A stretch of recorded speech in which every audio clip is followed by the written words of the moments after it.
Shalom Mishpachim, welcome to His Narrow Bridge. Our time together today is meant to immerse ourselves in the Word of Yahweh. It is meant to be a personal time of connection to the Word for each of us. I will read each word as translated in English in an interlinear Hebrew Bible. These shows are pre-recorded, so I will be in chat when they air. Feel free to use the chat to post anything that comes to your mind as we read the word. We will begin with prayer, followed by time for each of us to say our own personal prayers.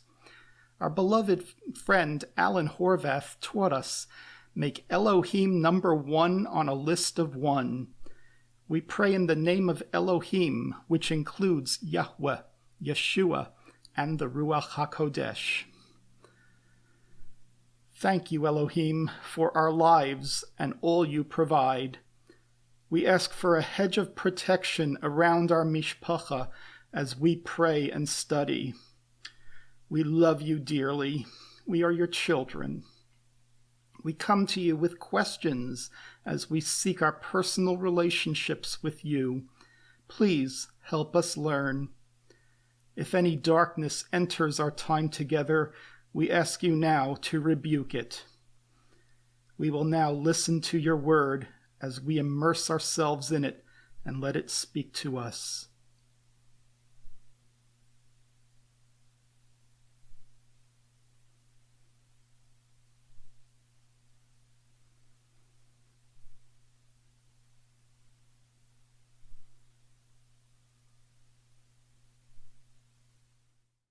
Mark chapter 15. And immediately in the morning the chief priests with the elders and with the scribes, all of the assembly took counsel, and they bound Yeshua and led him away and delivered him to Pilatus, Pontius Pilate. Footnote 81, Kaballah adds Pilate's title, hegemona, governor, which is adopted in the Aramaic. Okay, verse 2.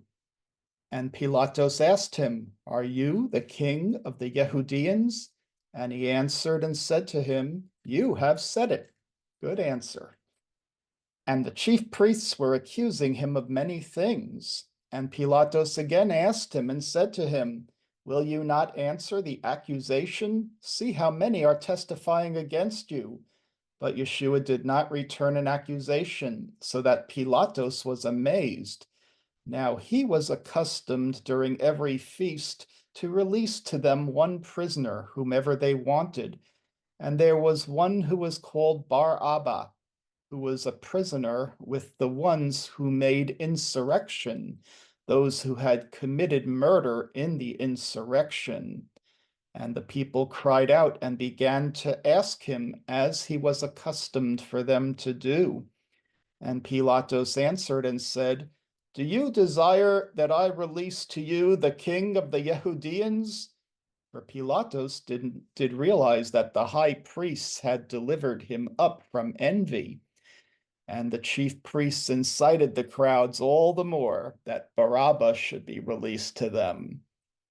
And Pilatus said to them, What then do you desire that I do to this one whom you call king of the Yehudeans? And they again cried out, Put him to death on the stake. And Pilatus said to them, For what evil has he done? And they all the more were crying out, Put him to death on the stake. And Pilatus desired to do the will of the crowds. That's interesting. Compare that to today. What is the will of the crowd if the crowd is insane? And released Barabbas to them. Then after Yeshua was scourged, he delivered him to be executed on a stake, not a cross. Verse 16, the soldiers led him away into the courtyard that was the praetorium, and they called all of the company of soldiers, and they dressed him with a purple robe and wove and placed a crown of thorns on him. And they began to salute him with, Hail, King of the Yehudeans. And they were striking him on his head with a reed, and they were spitting in his face, and were kneeling upon their knees, and were worshiping him. And while they mocked him, they stripped off the purple robe and dressed him with his own clothes, and took him out to put him on the execution stake. Then they compelled one who was passing by, Shimon, a Syrian, who was coming from the field, the father of Alexandros and of Rufus, to carry his stake. And they brought him to Gajultha, the place that is interpreted the skull. Footnote 82, a spelling variant representing the dialectical difference between Mark's Aramaic and that of the other Good News writers. Verse 23, and they gave him wine in which was mixed myrrh to drink, but he did not take it. And while they were nailing him on the execution stake, they divided his garments and cast lots for them who should take what. And it was about the third hour when they nailed him to the stake. And the reason for his death was written in the inscription, "This is the King of the Yehudians." Footnote 83, identical meaning phrases between Kaburus and other Peshitta manuscripts, 1905. 1905 is retained in the Aramaic. Verse 27, and they executed him on the stake with two robbers, one at his right and one at his left. And the scriptures were fulfilled that said, he was reckoned with the wicked. And also those who were passing by were blaspheming against him and nodding their heads, saying, he will tear down the temple and build it in 3 days. Indeed, deliver yourself and come down from the stake. And likewise, even the chief priests and the scribes were laughing amongst each other and saying, he gave life to others, yet he is not able to give life to himself. The Mashiach, King of Israel, come down now from the stake that we may see and believe in you. All this mocking reminds us of what people face today.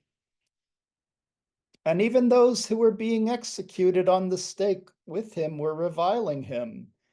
And when the 6th hour came, there was darkness all over the land until the 9th. Verse 34, and in the 9th hour, Yeshua cried out in a loud voice and said, El, El, lemana shabachthani, that is, my El, why have you spared me? 84, compare Eli, Eli, lemana shabachthani from Matthew 27:46, Yunan Peshitta interlinear version cross-referenced to NIV with Eloi, Eloi, lama sabachthani, Mark 15:33 NIV. Aramaic had to be transliterated and translated into Greek. So it's important to note that the Aramaic letter for H, che, has no equivalent Greek letter. The only way Greek can approximate an H sound is through a breathing accent on the letter O. However, such an accent is only allowed at the beginning of a word, never the middle. The best the Greek redactors of Mark could do was to insert the O into Eli to produce the word Eloi. In Mark, Aramaic reads El, representing a shift from one Aramaic dialect into another. As for the reading and why this does not translate into forsaken, please see the my El in appendix. Verse 35, then some of those who were standing there who heard were saying, he calls to Eliyahu, Elijah. And one ran and filled a sponge with vinegar and fastened it on a reed to give him to drink. 85 is Psalm 69, verse 22 and 21. Psalm 69, verse 21. And they gave me for my food gall, and for my thirst they gave me to drink vinegar. Let become their table before them a snare, and their well-being a trap. But they said, leave him alone. Let us see if Eliyahu comes to take him down. And Yeshua cried out in a loud voice, and he died. He didn't give up a ghost, he died. And the curtain of the door of the temple was rent in two from the top to the bottom. And when the centurion who was standing near him saw that he cried out and thus died, he said, truly, this man was the son of Elohim. And there were also women who were watching from afar, Mariam of Magdala and Mariam, the mother of Yaakov the Lesser, and of Yosef and Shalom. One thing I learned is that Yeshua made sure that his mother would be provided for by making sure that the brothers would take care of her. Those who were following him in Galilee and ministering to him, and many others who had gone up with him to Jerusalem. And when the afternoon was setting on the annual Shabbat, 86 and 87. Footnote 86. Mark has an unusual term here, Ramsha de Erubata, where Ramsha can mean evening, as it does in Mark 4:35 and 13:35. However, the other meaning, which is intended here, is suggested in Mark 1:32, which literally reads, in the evening of the setting sun. It is this latter reading that proves Ramsha does not always mean evening as we think of that term. The dual meanings are carried over from the Hebrew, where Erev can be either late afternoon, the rise and attack at noon, for the shadows of Erev lengthen, from Jeremiah 6:4, or sunset.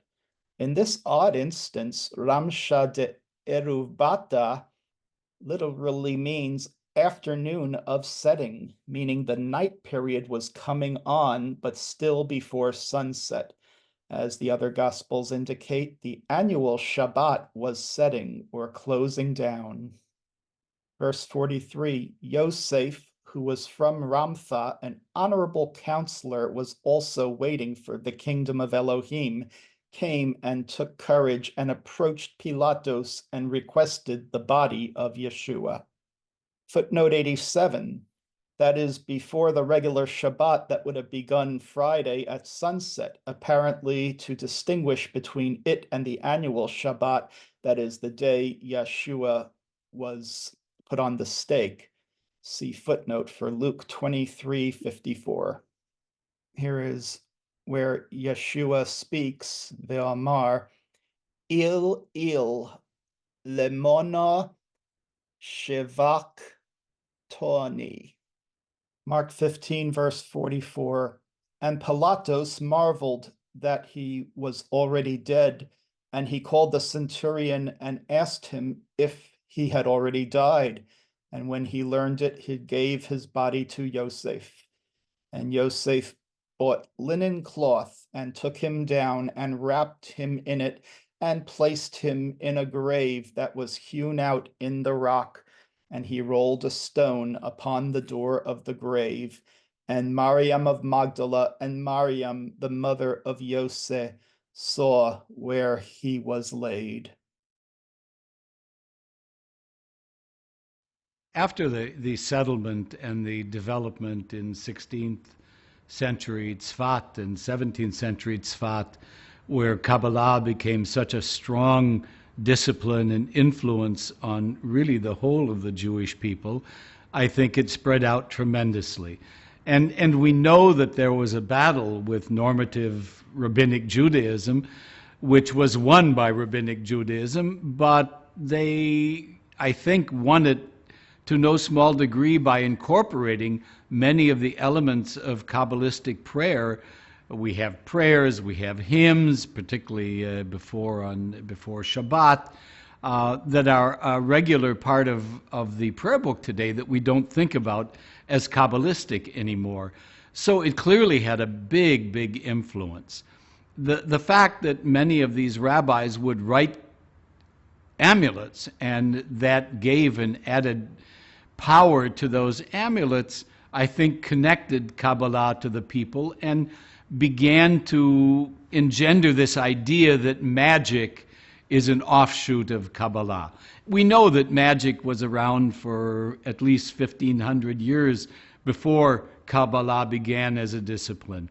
But in modern interpretation, I think it's almost parallel between Kaballah on one side and practical magic and amulets on the other.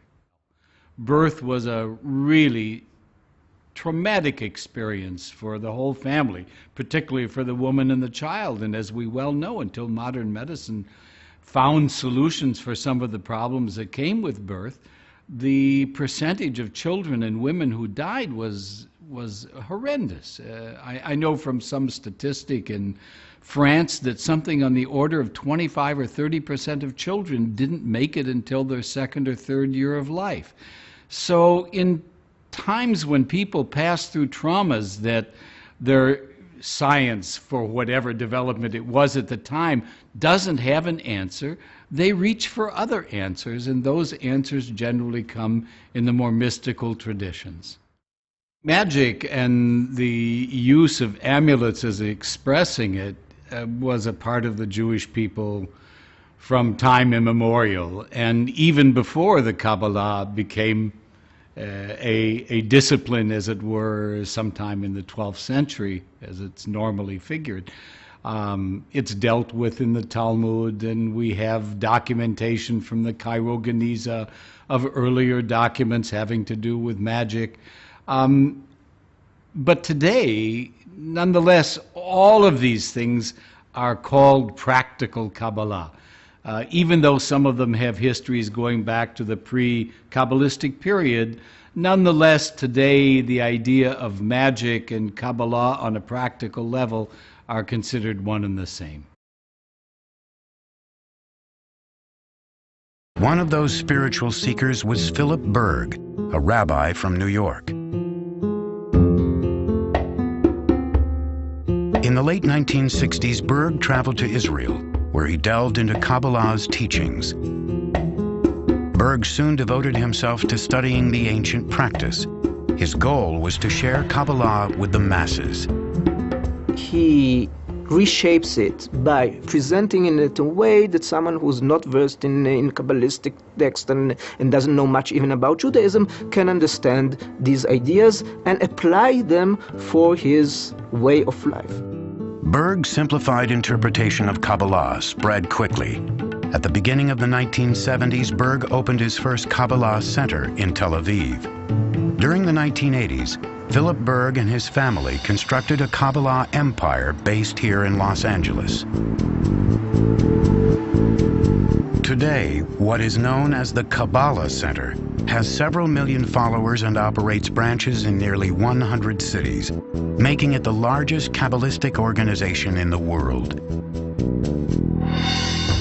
Here at the LA headquarters, Kaballah has caught the attention of celebrities seeking a spiritual dimension to their lives. Berg's two sons help promote the concept that unlike the restricted Kaballah of the past, this practice is open to all. We offer Kabbalah for everyone, without any barriers, race, sex, religion, anything. So we're very excited about the opportunity of bringing this wisdom, which has been hidden, to the masses by making it accessible, understandable, and practical. By opening the doors to everyone, the Kaballah Center has opened itself to harsh criticism. You have all of these Hollywood people jumping on the Kabbalah bandwagon, but many of them are not Jews and they're not observing Jewish law. Whether they're studying the real Kabbalah, I doubt it.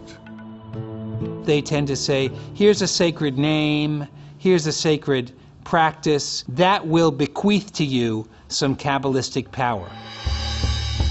The Kaballah Center emphasizes ancient practices such as meditating on the 72 names of God and making pilgrimages to Kabbalist sites in Israel, like Madonna did in 2004. A pop star called Madonna adopting Kabbalah, I think this is, in a nutshell, this is postmodern cult spirituality for you. It's really a match made in heaven between Kaballah Center and Madonna. Wearing religious objects is also popular, such as tying a red string around the wrist to ward off evil forces. The practical Kabbalah, the world of amulets as it is today, is an aspect that they can touch, that they can read, that they can feel, that's physical. And these are all things for which theoretical Kabbalah doesn't touch them, doesn't reach them. Kaballah Center annoys almost everyone. There's various levels, and of course one is appropriating, saying that they're in charge. If they do represent a very radical interpretation of Kabbalah, which is perceived as sacred to many Orthodox Jews who perceive Kabbalah in a very different way. For them, teaching Kabbalah to Gentiles, for instance, that's a red line that shouldn't be crossed. The popularization of Kabbalah, again, is something that's very offensive to many Orthodox rabbis, and because of that, there's quite a polemical struggle against them. Academics are also usually quite against them. Again, after teaching Kabbalah and studying Kabbalah for many years, etc., there's come this group and targets more or less the same kind of audience and offers them. I think there is a struggle of possession of Kabbalistic knowledge. Who's in the possession of interpreting it and explaining its worth and significance to the wider world? As a scholar, I don't think we should get into this struggle. We should try to understand things and not be part of it. But I think some of the academics are very opposed because they will say, this is not the Kabbalah. What they're teaching as Kabbalah is not the Kabbalah of the 13th century. Now, for me, that is obvious. Of course it's not. Because of that, it's so interesting. If it would be the Kabbalah of the 13th century, it would be a significant cultural phenomena. But trying to appropriate Kabbalah to the 21st century and succeeding in that, that is what I think as a historian of culture, of Jewish history, etc., that's what I find fascinating. And I think that's what Kabbalists always did. Because also Isaac Luria in the 16th century didn't represent the Zoharic ideas. He appropriated them to the 16th century audience. And that is what Kaballah Center and many other groups, Bnei Baruch, other groups, are doing, and they're doing it very successfully. And I find it fascinating and interesting and really legitimate, if there is such a thing of legitimacy in these issues, as continuing the tradition of Kabbalah, taking things from tradition and appropriating and explaining them in a way that is significant to people in their own time. If you open up the Torah, this ancient spiritual text, the Old Testament, and go to the very opening lines, Genesis 1:1, it says, what? In the beginning, God created heaven and earth. Pretty simple. God is infinite. Out of this source came all the material worlds. And then if you read down 31 lines later, it says, and all that God created was good. So good and God are synonymous, aren't they? Good and God, just an O, just one extra O. I was taught that Bereshit should really be translated as when Elohim started to create the heaven and the earth, but I will read it as written here. In the beginning created Elohim the heavens and the earth. Now Bereshit has these odiot. Bara, created, is Beit, Resh, Aleph, and saw Elohim everything that he had made, and indeed it was good, very. It was very good, but it was tov me'od. It was good, so good, that it was a basket, a tent peg, and a house. It's like everything you needed, all your provisions provided for. You have a basket, you have a tent, you're in your tent with Yahweh, in your house with Yeshua. That's how good it was. So that when you say, I want to feel good, as you'll see as this program unfolds, you're really saying, in a way, I want to feel God. I want to feel whatever this beautiful source of all, this divine mind, this source of all things, I want to feel what it feels. Now you might say to yourself, yeah, it's easy to say I want to feel good, but how can I feel good when so much around me is bad? How can I feel good if my sister-in-law has cancer? And how can I feel good if I know that over on the other side of this planet there are people who are starving to death?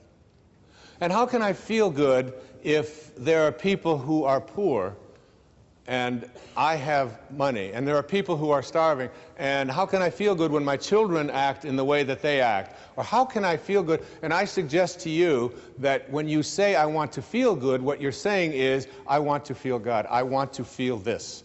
I want to connect here. And I want to offer this to you as a very important and powerful piece of advice that came to me years ago. You cannot get sick enough to heal one person on this planet. And you cannot get poor enough to make one person wealthy on this planet. And you cannot get confused enough to unconfuse one person on this planet. No amount of your feeling bad, when you say feeling bad, what you do is you lose your connection to Source. And when you lose your connection to Source, what happens is you create something called resistance. I can't do this. It's not possible. I don't deserve it. It's just not something that I can do. And when you create this kind of resistance, you have emotions. And these emotions become sadness, fear, worry, anxiety. And what I'd like to offer you is a way for you to use these emotions that you are experiencing at any time in your life and use them as a system, as a barometer, as a guidance system to say to yourself, what kinds of thoughts am I having that are keeping me from being in rapport with this field of intention? And at any moment that you're not feeling good, you are attracting exactly the opposite of what it is that you would like to attract into your life. You are using this as a way to keep yourself from feeling God or feeling good. If you are listening to the news, and the news is filled with all of the reasons why you should be depressed, and it's not an accident that then they are sponsored by all of the reasons why you should take these narcotics or these pills or whatever it is in order to get over. So here's some depression, and wait a minute, we'll be right back. Here's a way out of it, okay? For more information about these videos, look at the video description and click more. You can then have links to my YouTube channel and the YouTube playlist, which has all the Aramaic English New Testament videos, Bible Hub links, and Odiote. So this is useful because you can click a chapter and go word by word through the scriptures and get details about each word and where they are used throughout the Bible.